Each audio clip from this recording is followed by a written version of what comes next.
Hello everybody, thank you for all of your subscriptions and your likes, but this is my mum. Say hi. Hi. Mum lives in Hythe, which is 5 miles to the west of Folkestone, and I'm just going to give a quick 2-minute interview. 2 minutes, you got 2 minutes. So what do you think about the migrant crisis? I think it's terrible. I don't think this country can cope with the amount of illegal immigrants coming into the country at this present time. When you think about the money that's spent on them, and we're in a big crisis financially anyway. We've got to do something to stop it, and I'm not quite sure. I know Liam's doing his bit, but I'm not sure what we need to do to put a stop to it, because Boris Johnson said, take back control. That's why he won the election. But obviously, he's not taking back control, is he? No, so you used to work with young migrants. How many out of, like percentage-wise, how many of the migrants that are here are original, they really need asylum, and how many of them are fake and economic?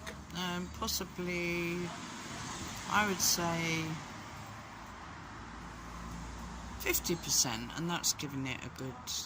But the trouble is, I must tell you, that when the migrants come in and have an interview with the Border Force, they've been told to say they're 16.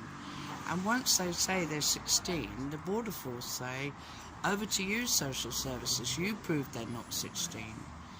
And that is the problem. The Border Force, a social worker has to be at the docks, social worker interviews and says to the Border Force, come on mate, he's got a beard growing into his chest hair. He's not 16, your problem, not ours. So why do you think there's so many young men coming? Because you worked for how many years in About maybe two. What, for Kent County Council? Yeah. So why do you think so many men are coming? Well, the men, obviously some of them, the true illegal immigrants, have suffered a great deal, and I have to say I've never met any nasty person at all, but the true ones have fled Afghanistan, Iraq, but with Eritrea, what they're fleeing is serving to do their national service. They don't want to do their national service, but that's not a reason to really put upon England. You know, it's a human rights issue. Something needs to be done about that, I agree. But they were lovely lads, I'm not decrying them. Some of them were lovely lads, really lovely. But obviously the parents want them to make it here and then eventually to send money back to them.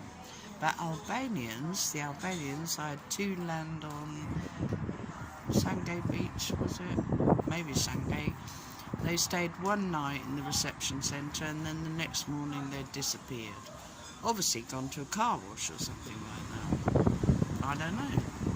So, couple more questions. One question, what do you think Priti Patel is doing wrong? You've got to speak up. I think Priti Patel is tied because the solicitors are blocking her efforts to deport these people. Corrupt solicitors who are getting loads of money are blocking her deporting them for legal reasons. But at the end of the day, what I would like is for Boris Johnson to actually come on TV and let us know what the heck he's going to do about it. What is he going to do about it? Alright. And so, right, what do you think about the protests that your son, went to on Dover on Saturday? I think it's dreadful. The police brutality was just absolutely awful. But I do know, because my hubby, I'm 66, my hubby's 74, and we went to demonstrate for Brexit and for Marine A in London, and there again, police on horseback and kettled me and my 74-year-old husband with this walking stick into a little arena, and he wanted to go to the toilet, and they wouldn't let him out, and then they did and said he'd not be allowed back again. Now everyone, and what annoys me is people who actually protest are claim to be far right or fascist or whatever. We're not. We're just people of my age just are so distraught at the way this country has become. We are absolutely distraught with it, and we don't know what to do. We just don't know what to do. It's not the country people fought for in the war, you know. My father-in-law was a Jap prisoner of war for 4 years. My father fought in Burma, and those poor lads in the Battle of Britain were only 16 or 17. What would they think now about what is happening to this country? Well, I think you made a great point, and I think for everybody that is watching this video now, that's my little mummy. That's my little mum. Right, and by the way, if you can do, subscribe to Soldiers of the Street. But yeah, this is this is where I get my smoking from. Oh, I smoke like a trooper and drink like a fish. Mum, thank you. Okay, bye everybody. Say bye. I need to get you your own YouTube channel. Yeah. Right. Bye everybody. Bye bye. Bye bye. Bye bye.